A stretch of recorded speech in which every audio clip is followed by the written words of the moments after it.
할렐루야. 새벽에 기도하러 오신 여러분을 주의 이름으로 환영하고 축복합니다. 믿음으로 선포하겠습니다.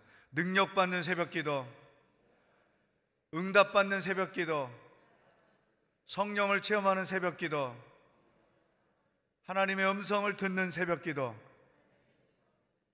선포한 대로 될지어다. 아멘. 이 새벽기도가 여러분의 삶에 큰 힘이 되기를 축복합니다. 자, 신명기는 하나님께 택함받은 백성이 어떻게 살아야 하는지를 가르쳐주고 있는 말씀입니다. 가나안 땅에서 하나님의 거룩한 백성으로서 사는 법, 이것은 오늘 그리스도인으로서 우리가 이 땅을 어떻게 살아야 하는가 가르쳐주시는 말씀과 똑같은 것이죠. 계속 우리가 신명기를 묵상해 오고 있는데 그동안에 보았던 내용들을 보면, 또 앞으로 묵상하게 될 내용들을 보면 우리 삶의 전반적인 모든 부분들을 가르쳐주고 계십니다. 신앙생활, 가정생활, 사회생활, 직장생활 등등 우리 삶의 모든 것들이 하나님의 뜻 안에서, 하나님의 가르쳐주시는 말씀 안에서 이루어질 것을 이렇게 가르쳐주신 것이죠. 그 중에 오늘은 전쟁을 할 때에 어떤 태도를 가져야 하는가에 대한 말씀입니다. 물론 이 전쟁은 진짜 무기를 가지고 싸우는 전쟁이지만 오늘 우리에게 주시는 말씀은 우리 삶에 이어져 나가고 있는 전쟁에 대한 것이죠. 우리 끝없는 영적 전쟁을 치르고 삽니다. 낙심하게 하고 우리의 믿음을 떨어뜨리고 하나님께 대한 신뢰를 떨어뜨리고 어떤 모습으로든 거룩한 사람, 영적인 사람으로 살지 못하게 하는 끝없는 시험들이 우리에게 다가오는 것이죠. 이것을 통틀어서 한마디로 영적 전쟁인 것입니다. 개인, 가정, 교회, 사회, 어떤 방법으로든 우리로 하여금 하나님으로부터 멀어지게 하기 위하여 다가오는 많은 시험들, 이게 다 전쟁인 것이죠. 그래서 우리는 전쟁 속에서 살고 있다. 죽을 때까지, 태어나서 죽을 때까지 이 전쟁 속에서 사는 것이 우리들의 현실인 것이죠. 그러므로 피할 수 없는 이 전쟁을 우리는 어떠한 태도로 치러야 하는가, 하나님께서 오늘 우리에게 주시는 말씀을 통해 그 방법을 배우고자 합니다. 1절 말씀을 다 같이 읽겠습니다. 시작. 너희가 원수들과 싸우기 위해 나가서 너희보다 많은 말과 전차와 큰 군대를 보게 돼도 두려워하지 말라.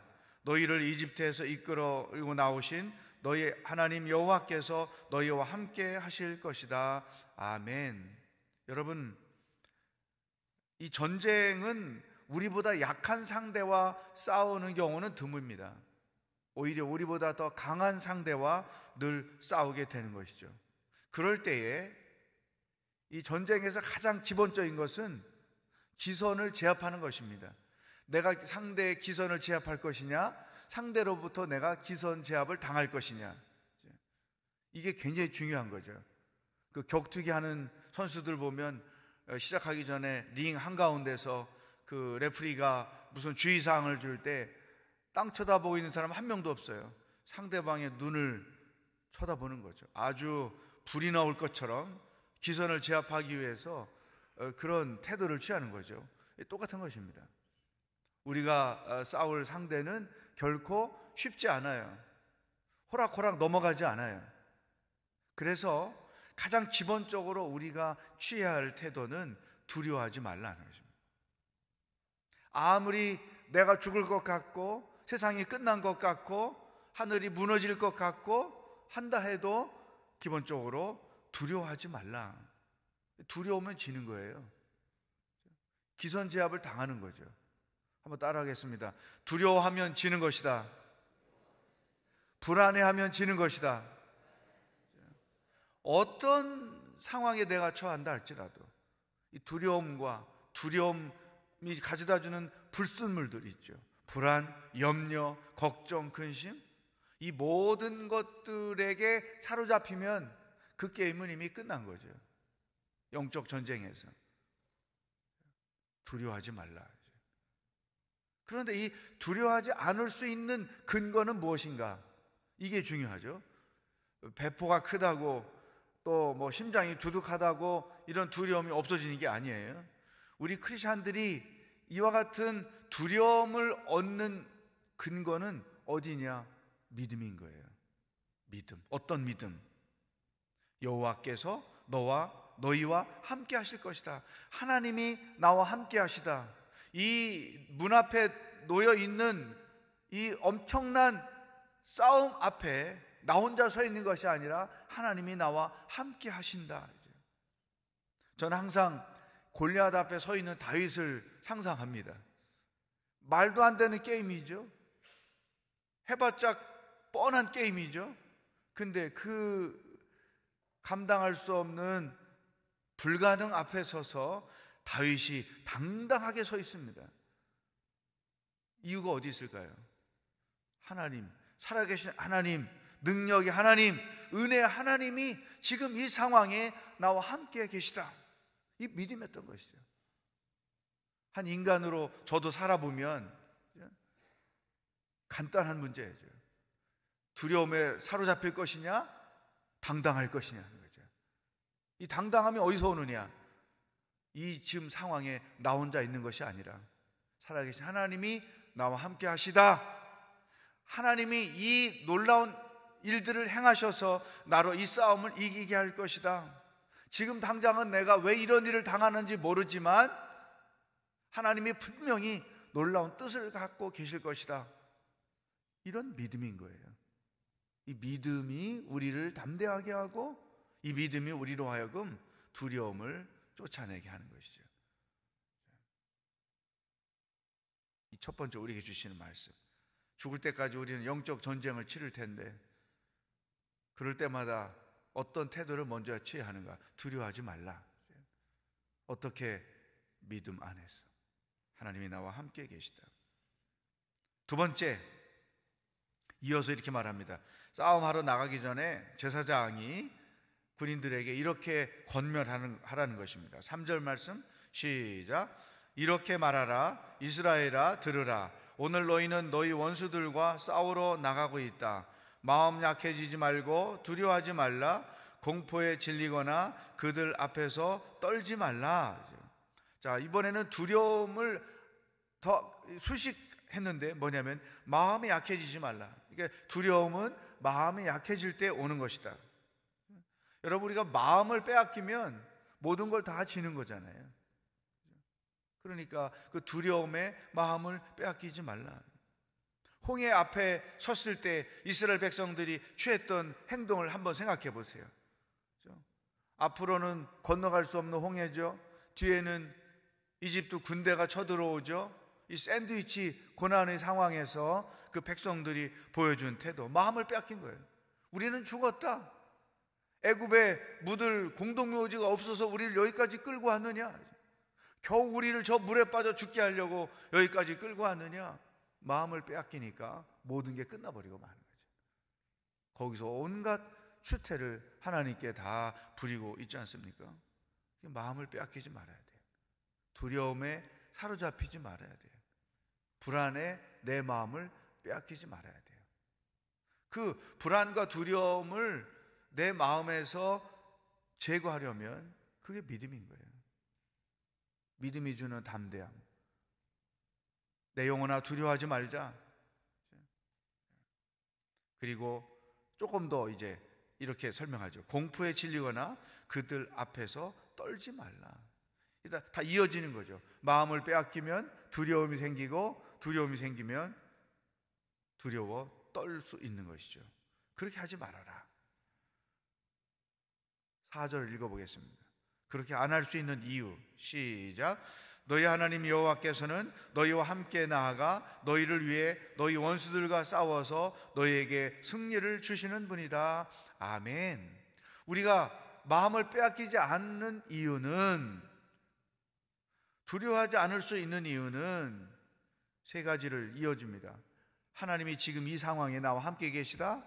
두 번째, 하나님이 나를 대신해서 싸우신다. 하나님이 내가 직면한 이 고난의 상황을 주관하신다. 지금 나는 어떻게 할지 몰라요. 막막합니다.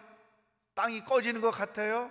그렇지만 그런 형편 속에서 마음을 빼앗기지 않는 이유는 하나님이 이 일을 주관하실 거야, 하나님이 이 일을 간섭하실 거야, 하나님이 이 일을 해결하실 거야 라고 하는 믿음인 거죠.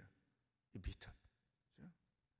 저도 인생 여정에서 저의 어떤 능력과 지혜와 열심으로 해결할 수 없는 일들을 정말로 많이 당했습니다. 어릴 때부터 지금까지 마음을 빼앗길 수 있는, 마음을 빼앗겼던 그런 상황도 굉장히 많습니다. 근데 지나고 나서 다 돌아보면 하나님이 지금 나와 함께 계시고, 내가 당한 이 일을 나는 해결할 수 없지만, 나는 이 문제를 풀어갈 수 있는 지혜와 능력이 부족하지만 살아계신 하나님이 이 일을 해결하실 거야. 이 믿음을 가지고 그 상황 가운데 마음을 뺏기지 않고 견고하게 서 있는 것, 이게 너무나 중요한 거예요. 이게 이기는 방법인 것이죠. 또 한 가지 있어요. 승리는 하나님께 있다. 이 문제 해결은 하나님께 있다. 어떻게 이 문제를 해결해야 하는지, 하나님이 직접 해결해 주시든지, 하나님이 어떤 사람을 통해서 해결하시든지, 아니면 나로 이 일들을 스스로 해결하게 하시든지, 주님, 주의 뜻대로 풀어지게 하여 주십시오. 이 믿음을 갖는 거죠. 두려워해서 문제 해결된다면 4박 5일 두려워하기 시작하는 거죠. 염려해서 문제가 해결된다면 3박 4일 계속 염려만 하는 거예요. 아무것도 안 먹고. 해결되는 게 아무것도 없는 것이죠. 근데 사실은 이거는 긴 문제가 아니에요. 어떻게 보면 단순해요. 그 순간순간 내 마음을 빼앗기지 않는 거죠. 이 믿음의 끈을 가지고 주님 함께 계심을 믿습니다. 이 일을 주께서 해결하심을 믿습니다. 문제 열쇠가 하나님께 있음을 믿습니다. 이런 믿음을 가지고 계속 자기 자신을 체근하는 거예요. 자기 자신을 계속 격려하는 거죠. 두려움이 엄습해오고 불가능이 엄습해오고 죽을 것인가 라는 이 두려운 상황 가운데 있을 때 자기 자신을 계속 체근하는 거죠. 다윗이 자기를 체근할 때, 자기를 격려할 때 잘 썼던 표현이 하나 있는데, 이거 굉장히 유효합니다. 효과가 굉장히 크다는 것이죠. 하나님이 나와 함께 계시니 내가 무엇을 두려워하리요? 하나님이 나와 함께 하시니 내가 누구를 무서워하리요? 이런 고백을 통해서 자기 자신의 마음을 두려움과 염려에 빼앗기지 않으려고 계속 체근하는 것이죠. 한번 따라하겠습니다. 하나님이 나와 함께 계시니 내가 무엇을 두려워하리요? 하나님이 나와 함께 계시니 내가 누구를 두려워하리요? 아멘.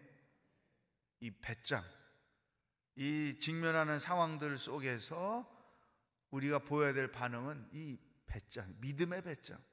하나님이 함께 계시고 하나님이 일을 주관하시고 하나님이 해결하실 것이라는 그 믿음. 아니 지금 당장은 아무것도 안 보이고 꽉 막힌 것 같은 느낌이지만 그래도 시간이 지나면 하나님이 이렇게 역사할 것이라는 이 믿음을 가지고 그 순간순간 상황 속에서 자기 자신을 추스리는 거죠. 하나님이 나와 함께 하시니 내가 누구를 두려워하리요? 무엇을 염려하리요? 여러분, 죽을 때까지 이 싸움을 할 텐데 기선제압을 하시면서 승리하며 살기를 축복합니다. 그 다음에 5절부터 9절까지는 이제 영적 무장을 시켜주시고 난 뒤에 이 전쟁에 합당하지 않은 군인이 있다.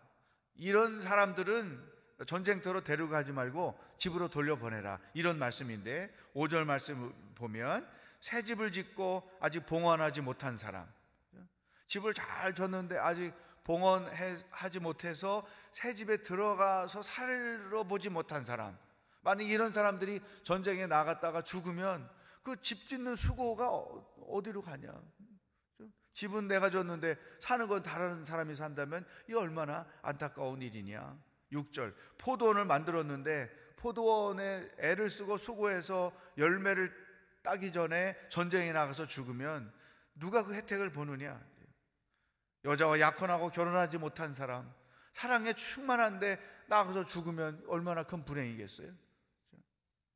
또 마음이 두려워, 마음이 약해진 사람, 본인뿐 아니라 타인들에게도 악한 영향을 끼치기 때문에 아직 마음이 준비 안 됐으니 전쟁에 데려가지 말아라. 이런 하나님의 말씀은 두 가지를 담고 있습니다. 하나는 군 전쟁에는 정예 부대가 필요한 것이죠. 그러니까 이 싸움에 집중할 수 있는 어떤 영적 상태, 마음의 상태, 군인 정신을 가지고 있는 거죠. 그런 사람만 전쟁에 나가야 싸워 이길 수 있다. 정신적으로 무장이 안 됐으면 오히려 문제가 심각하다는 것이죠. 그러나 이 말씀이 더 큰 의미를 갖고 있는 것은 이러한 예외적인 네 케이스의 사람들을 전쟁에 데려가지 말라고 하신 그 말씀의 이면에는 하나님의 배려가 담겨 있다는 거예요. 집 짓느라고 수고한 사람, 포도 열매 맺기 위해서 수고한 사람, 결혼을 앞둔 사람, 이런 자들에 대한 하나님의 배려가 담겨 있다는 거죠. 이 굉장히 세심한 부분까지도 하나님이 이런 지침을 주신 것을 보고 저는 사실 굉장히 마음에 놀라기도 하고 감동을 받기도 합니다. 어떻게 이런 부분까지 하나님이 관심을 가지고 지침을 주셨을까? 이 하나님의 세심한 배려, 오늘 우리에게 주시는 두 번째 말씀인 거예요. 사랑하는 여러분, 사랑의 또 다른 표현이 배려입니다. 가족관계 안에서 부모와 자녀, 이 가족관계 안에서 표현될 사랑은 배려라는 거죠. 배려가 없으면 사랑도 없는 거예요. 배려는 사랑을 표현하는 방법인 것이죠. 그러니까 하나님이 이런 세심한 것까지도 배려해서 이스라엘 백성들에게 지침을 주신 걸 보면 우리에게도 이 배려, 이 사랑이 필요하다. 오늘 여러분에게 적용할 거리 하나를 다 드립니다. 가족 안에서 내가 배려해 줄 것이 무엇인지 한 가지씩 다 실천하시기를 바랍니다. 사랑하는 내 배우자를 위해서, 자녀를 위해서, 부모님을 위해서 사랑의 표현으로 내가 배려해 줄 것. 그게 무엇일지 한 가지씩 결정하셔서 오늘 중에 반드시 실천할 수 있기를 바랍니다. 자, 두려워하지 않고 사는 것, 배려하며 사는 것, 이것이 오늘 우리에게 주신 하나님의 말씀이죠. 앞으로 어떤 상황에 직면해도 하나님이 나와 함께하고 계심, 하나님이 이 문제를 간섭하심, 하나님이 당신의 뜻대로 이 문제를 해결하심, 이 분명한 믿음을 가지고 담대하게 사는 여러분이 되기를 축복합니다. 기도하겠습니다. 하나님, 내가 믿음이 부족하여 그동안의 마음을 많이 빼앗겼습니다. 두려움에 사로잡혔습니다. 불쌍히 여겨주시고 이제는 하나님이 나와 함께하고 계신다는 믿음, 하나님이 이 문제를 간섭하신다는 믿음, 하나님이 이 일들을 당신의 방법대로 해결하실 것이라는 믿음을 가지고 담당하게 살게 하여 주옵소서. 사랑은 배려입니다. 하나님, 가족관계 안에서 내가 배려가 부족했기 때문에 관계가 어려울 수 있었습니다. 오늘 실천하기를 원합니다. 어떤 배려를 해야 할지 하나님께서 우리에게 지혜를 가르쳐 주시옵소서. 다 같이 합심해서 말씀을 따라 기도하겠습니다. 살아계신 하나님 아버지, 오늘도 하루를 어떻게 살아야 하는지 우리들에게 말씀해 주시니 감사합니다. 평생 지속되는 전쟁, 이 영적 전쟁에서 우리가 어떤 태도를 가지고 그 싸움을 하며 살아가야 하는지 말씀을 통해 세밀하게 가르쳐 주시니 감사합니다. 하나님 아버지, 먼저 두려워하지 않게 하여 주옵소서. 마음을 빼앗겨 상황에 짓눌려 환경의 지배를 받아 그 마음을 빼앗기지 아니하고 도리어 기선을 믿음으로 제압하는 하나님의 사람들이 되게 하여 주옵소서. 아무리 불가능 앞에 서 있다 해도, 아무리 골리앗 앞에 서 있다 해도, 아무리 홍해바다 앞에 서 있다 해도 하나님이 지금 나와 함께 계시고 하나님이 이 상황을 간섭하고 계시고 하나님이 당신의 거룩하신 뜻을 따라 결론을 내릴 것이라는 이 믿음을 가지고 담대하게 하루하루를 살아가며 직면하는 모든 전쟁들을 싸워 이기며 살아가는 하나님의 백성들이 되게 하여 주시옵소서. 하나님, 사랑은 배려입니다. 내 가족 관계 안에서 내가 이 배려를 하지 않으므로 관계가 어렵고 삶이 어려울 수 있습니다. 먼저 내가 배려를 함으로 인하여 우리 가정을, 관계를 사랑으로 충만한 그러한 관계로 만들어가는 하나님의 사람들이 되게 하여 주시옵소서. 살아계신 하나님 아버지, 오늘 하루를 어떻게 살아야 하는지 우리들에게 말씀해 주시니 감사합니다. 지금까지 그렇게 왔듯이 앞으로도 계속 우리는 영적 전쟁을 치르며 살 것입니다. 그럴 때마다 아무리 불가능 앞에 내가 서 있다 할지라도 마음을 빼앗겨 두려움과 염려와 근심에 사로잡히지 않게 하여 주시옵소서. 믿음으로 당당하게 상황을 대처하며 살게 하여 주옵소서. 하나님이 나와 함께 계시고 이 상황을 간섭하고 계시고 하나님의 거룩하신 뜻을 따라 해결할 것이라는 믿음을 가지고 살아나갈 수 있도록 인도하여 주시옵소서. 이 코로나 바이러스 상황 가운데서도 우리는 이 동일한 영적 태도를 가지고 살게 하여 주시옵소서. 코로나를 더 묵상하기보다 하나님을 더 묵상하며 살게 하여 주시옵소서. 하나님의 그 세심한 배려를 배웁니다. 나와 가장 가깝게 살고 있는 관계 속에서 이 배려를 베풀며 살아가는 사랑의 사람들이 되게 하여 주시옵소서. 오늘도 우리와 함께 하실 주님을 찬양하며 예수 그리스도의 은혜와 하나님 아버지의 사랑과 성령의 교통하심이 영적 전쟁에서 승리를 선포하고 살기로 결단하는 새벽에 기도하는 모든 백성들과 복음을 들고 수고하시는 선교사님들과 북한 땅의 백성들 머리 위에 영원히 함께 하시기를 축원하옵나이다. 아멘.